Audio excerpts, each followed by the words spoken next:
Got her.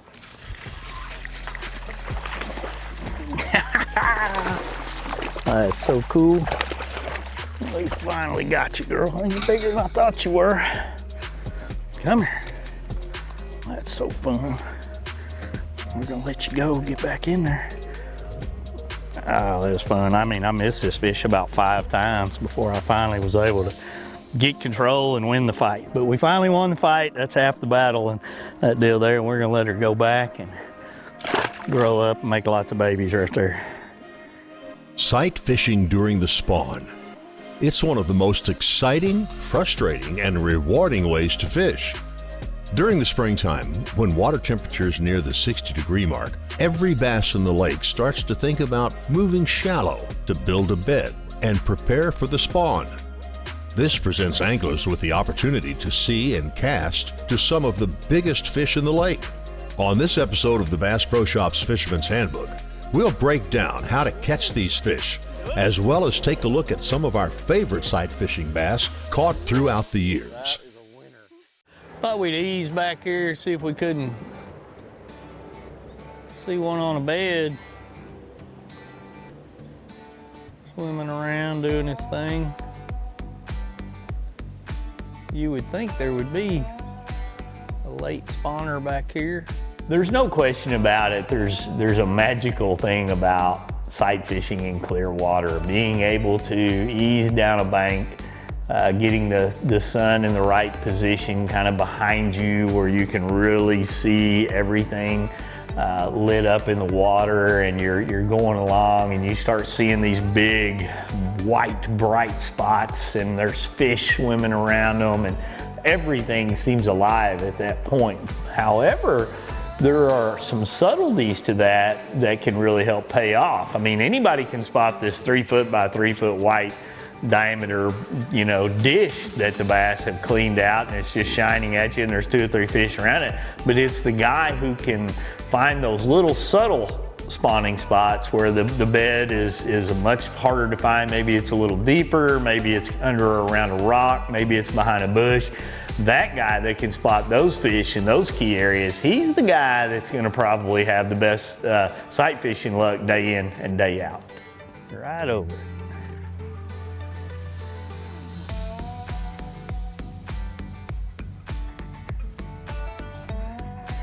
Spit it out. Bit it and never took it in. Probably gonna react this time. And our cable is way up in the air now. Oh, he bit it. The little one did. Got him.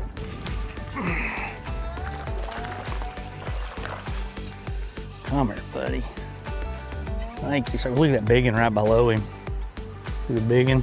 2 of them. Hey, we're gonna let you go. We're gonna let you go. Let you go back, grow up. Thank you. You go back. That was fun. I kept thinking all day long I could find a bunch of them on the beds here, but obviously not. We couldn't resist that. There's actually 4 of them. 3 of them have been up there a lot. One of them's a really big one. And then another one that's about 3 pounds, and then that one there is just a good, nice fish. But we finally caught that one. We'll see what'll happen now if we can't. A lot of times when you catch the male, the female's gone, but she swam all the way out here. We let him go right away. See if she'll go back up there and lock down. Man, every fish has such a unique personality. I mean, some of them like a twitch, some of them like a jump, some of them like a shake, some of them like it just sitting there, some of them like it zipping by. I mean, some of them like it falling on their head, some of them like it jumping over their head. I've had fish that you hang it over a bush and shake it up in front of their face and bite. I mean, they all have a different unique personality, and you've got to watch that fish to determine what that personality is so that you can catch those fish. I mean, while we were up on Travis, we were catching some fish that were, cast away over a cable, and there was like 3 of them up there. Little did we know, below the boat, there was another fish under a rock that was just sitting there, right under the boat. So as I look at this fish and how he's acting under the boat, there's a few things that I noticed. This is so the way I was fishing, my little bobber stopper had kind of slid up. I flipped down there, and all of a sudden he was like this. I thought he was biting my bait. Well, he was actually biting the bobber stopper, and I was like, well, I got to get it back down there. And so once I slid it back down and everything was back to a full unit, then he started reacting to it. But that darn fish, there was a rock that actually had it was like a little ledge. I could hop that bait and he'd swim around. He was agitated the whole time. You could tell he was mad. He was one we were gonna catch. I could hop that bait, but when that bait went underneath that rock, underneath that little ledge, he had a whole different attitude. That was the magic spot for him that would piss him off, that we would, allow us to catch him. See, look at him, he's nose down, pointed down. You might be able to see him a little bit now because of the sunlight. Oh, look at that, look at that, look at that. Oh yeah, I gotta turn around, gotta eat that. Yes, you do. That's filet mignon. Oh, he's gotta have it. Got him that time. You are not the biggest guy in the world, but you are captured. They become so personal. Thank you, buddy. Hey, I'm gonna let you go. Thank you. That was fun. We appreciate you. We're gonna Jimmy Houston kiss you. That was so cool. I mean, that was fun to watch. Only flipped on that fish 67 times, and he's bit it about 27 times when we finally captured him. It's funny, that fish, that rock, there's obviously something underneath that rock. We can't see our bait when it goes up underneath that rock, but it drove that fish nuts. He would just, his tail would start wiggling. I mean, he'd go in there and attack it every time. And that time, I saw him just viciously look like he was kind of getting aggressive, and he swam off. I could see everything was gone, and we caught him that time, so that was kind of fun. I'm so addicted to sight fishing. It's so much fun.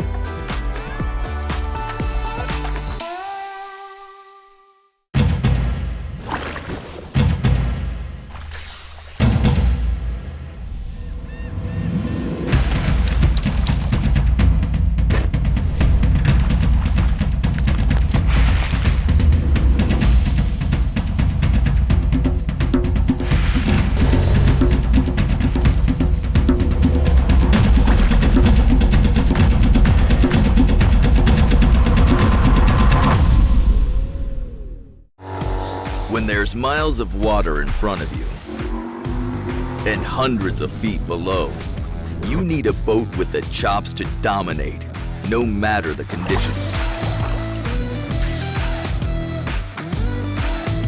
With the strength and technology to overcome the elements and the competition.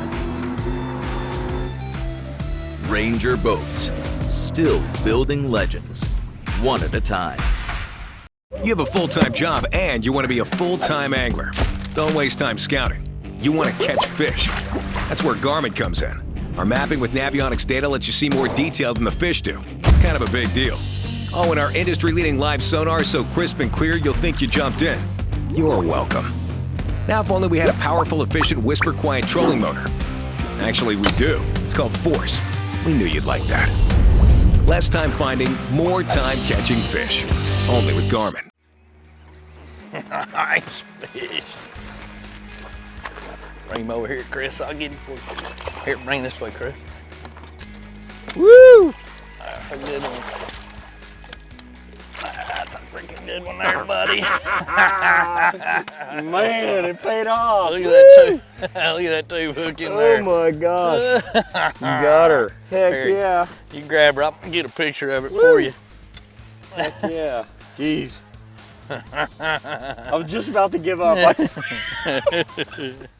When it comes to working down the bank and you're looking for spawning cover, there's a lot of things that are going to play into that role. I like to find an area that's got a good hard firm bottom. Rocky bottom is something I really enjoy, especially in places where you can identify the rocks different than, say, a mucky bottom. A place that the wind action is not going to be as great. A place that the sun is going to light it up and allow you to see, but also help in the spawning process as well are going to be very key. And finding those isolated hidden areas are going to be keys. You know, behind boat docks, places that are hard to get to, a lot of times will pay off. When it comes to a big spawning cove that's a popular area that a lot of people go into, a lot of times that just relies on luck. I remember a fish on Toledo Bend. We were fishing in the Indian Mounds area, And I mean, we just hit it at the right window. We were there on like a Tuesday, Wednesday. There wasn't as many boats. We were going into the pocket. The winds were right. The lighting was right. And there were big fish everywhere. But there was an absolute monster right out in the most visible piece of in a pocket you could possibly imagine. And I would say, 100 boats go by that pocket during the spawn on any given week. And we just happened to be there at the right time. Golly, he's right to get ready to go in there and catch him. Go ahead. So we spun the boat around, got in a position where we could see out of the wind a little bit and waited for just the right time. Made one little cast up in there, it was outside the bed, but she immediately reacted to it. So we knew she was a catchable fish. That's where you're gonna wanna be, not that far.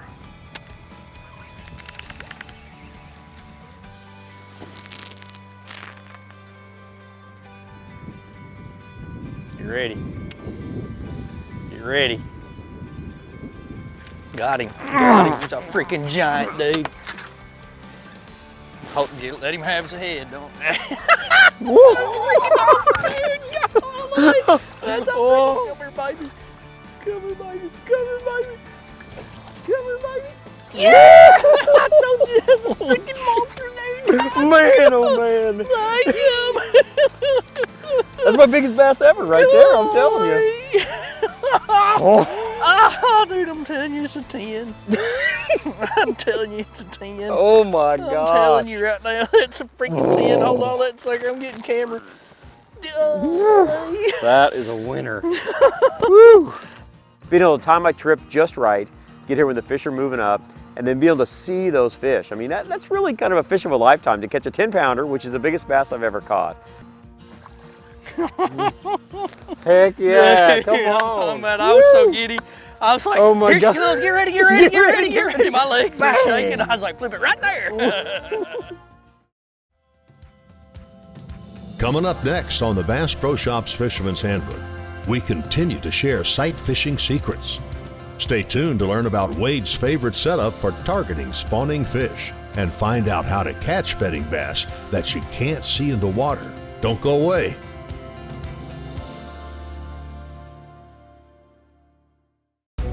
Meet the water's lightest 25 horsepower four-stroke, the Yamaha F25, the new standard in 25 horsepower portable four-strokes. At just 126 pounds, it's got the best power-to-weight ratio of any 25 horsepower four-stroke on the water.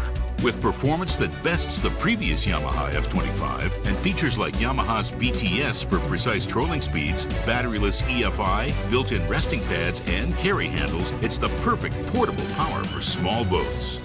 We don't have a large laboratory to test baits. Why, you ask? We don't need a big laboratory because our pros fish, our employees fish, our owners fish, and our kids fish. This is our laboratory.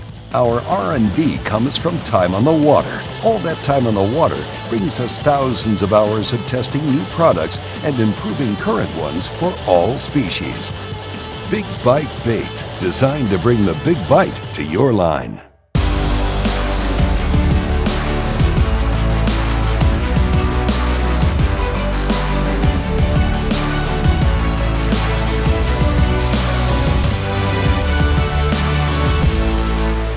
When you look at all the different types of baits I've got here, we could throw 1,000 of them out here. There's a lot of different choices, a lot of different sizes, and you kind of have to figure based on the size of the bass that you're fishing for, maybe the size of what you're looking at fishing for.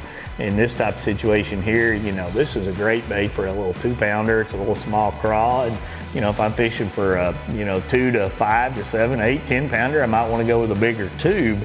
And there's a lot of different people that will talk about the colors, and I don't necessarily think the color makes as big a play as you being able to see that bait, what it's doing out there. I mean, one of my best friends, Jeff Reynolds, he swears up and down by a green pumpkin when he's sight fishing because he figures it's the most natural, but he also has the best eyes of anybody I know. So for me, I like a white bait a lot of times because I can specifically tell when I'm in that in that particular bed. So when it comes to choosing a sight fishing bait, a lot of times it's what you have confidence in, what fits the size of the fish that you're fishing for in that situation while you're on the water. It's obviously a lot of fish probably moving up to spawn. And you can see old beds all out through here. I'm sure there's going to be some fish on some of these beds in here too. That's what a lot of the guys were saying at the lodge and around, that, you know, a lot of the fish, this body of water is so big, they spawn for like 60, 80, 90 days, and you just got to go find the ones that are ready to spawn and catch them. Like that. Wow, look at that. Look at that. Look at that. That is so fun. I'm telling you. Look at that guy. Nice. That's what we left Texas to come up and catch, and even bigger as time goes on. If we can get a hold of him. This guy here's so big, I can't even get a hold of him, he's so big. Look at that. Look how fat these fish are, how thick they are. I mean, that thing's as big as my hand. That's insane. In the springtime, guys that are fishing a lot of times are catching spawning fish and not even knowing that they're catching spawning fish. You know, they could be flipping cattails. I remember a recent fishing trip with Jeff where we were flipping cattails on a lake and the water was off color and you couldn't see in there, and it was also kind of windy and cloudy. We were catching spawning fish but we weren't seeing them. You know, we were taking the stupid craw, we were pitching it into the holes in the reeds, holes in the grass, places that we feel like where a fish would spawn, and fishing it in a manner that we would if we could see right there and catching fish. And how you gain insight on that to be able to present in practice is when you go sight fishing and you can see a fish, watch how they're reacting to the bait. Watch how sometimes it takes 10, 15, 20 pitches to the exact same location to get a bite. And if you can take that mentality to a same situation where you can't see the fish, a lot of times it's going to pay off with more bites. You know, I've always said when it gets this time of the year and the fish are spawning or really close to spawning, they can be really tough to catch if you're not actually looking at them and seeing them on a bed. And part of that, in my opinion, is just like when you see a fish on a bed, he's not always easy to catch. A lot of times you have to work him for a while, and if these fish are up here spawning and you're just flipping in these holes and pulling it right out, you know, you could, there's one.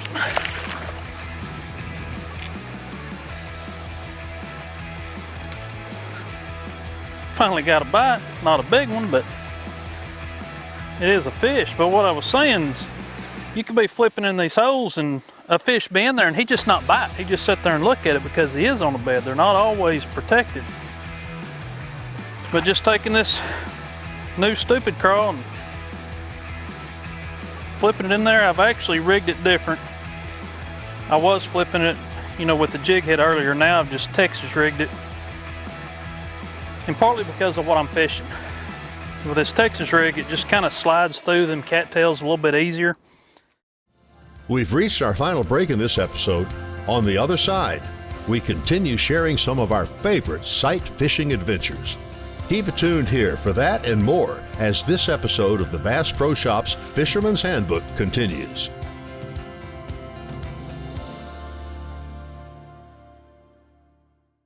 Attention anglers, are you looking for soft tubes or craws? How about big jigs, little jigs, and shaky heads of all sorts and sizes? Do you want some sweet swim jigs that you can take all across the country? When's the last time you stocked up on frogs, wacky rigs, or big old lead shakers? Maybe you just need a few swim bait heads, finesse jigs, and some good old stupid tube jig heads. You'll find all that and more fishing gear when you go online and shop the entire selection of Secret Lures now.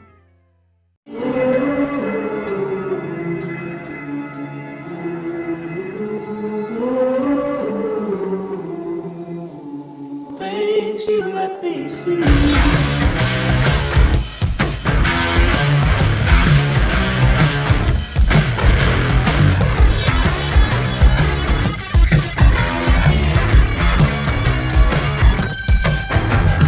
Things you let me see. bed is right. In that neck. There's like those two right there. The bed's in between there. There he goes, coming up on you, see him? Yeah, I just want to let it sit there and let her settle down and see how she's making passes to her now. I had her fired up. The thing about finding spawning bass, you can see fish a lot of times that you cannot trick into biting. And what you have to do in those cases, and I've been very fortunate to fish with some great sight fishermen over the years, it's understanding that bass's behavior, finding that spot on that bed that's going to get that fish to trigger. And every one of them are uniquely different. Every bed is uniquely different. Some, you know, once you watch that fish, and I tell people all the time, that's one of the biggest mistakes I made years ago, was I fished for that fish before I watched that fish. And that's hard to do. But when you are watching what that fish is going to do, studying his behavior, it's going to tell you a lot of telltale things about that fish, on how easy or hard he's going to be, where he wants to be, and things that he's going to allow you to get away with.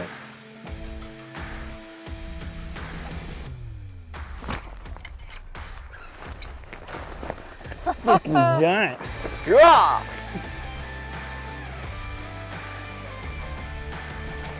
God, look at this Devil's River kayak bass.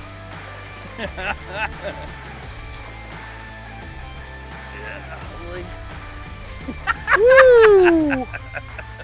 She grew by the time you got her out of the water.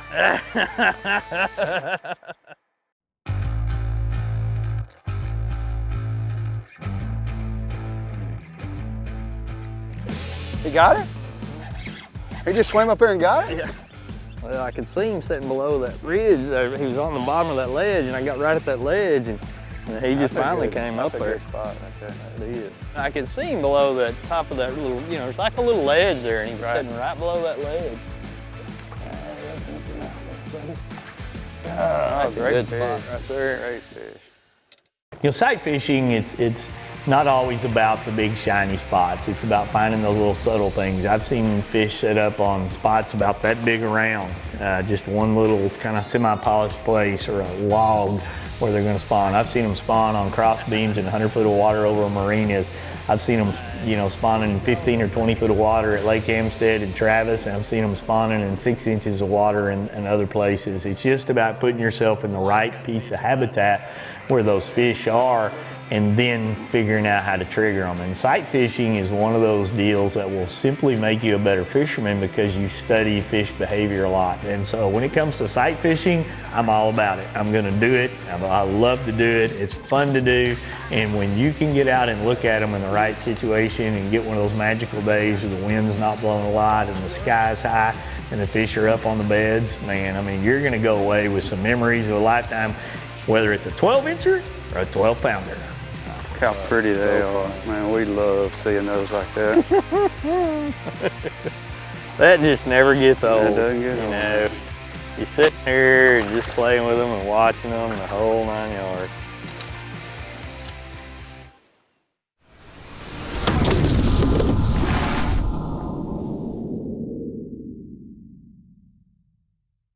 This episode was made possible by these partners.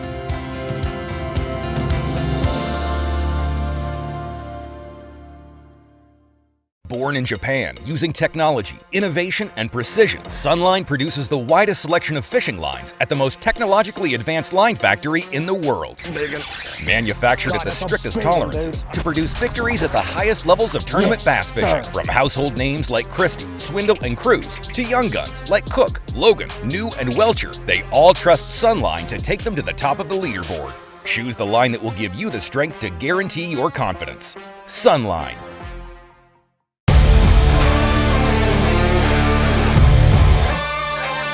From sun up to sundown, day in and day out, we work hard. We play hard. And to keep us going during those long hours, we demand performance.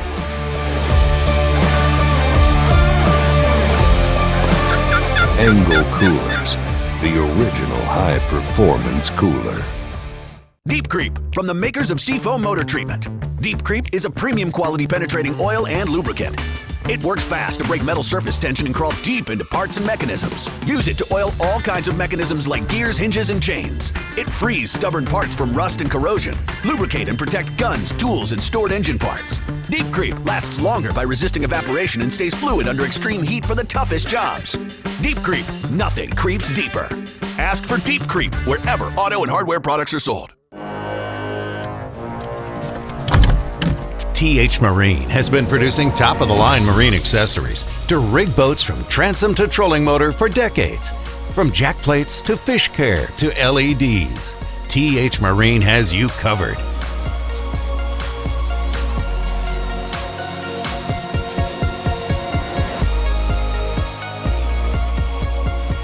TH Marine, outfitting your boat from transom to trolling motor.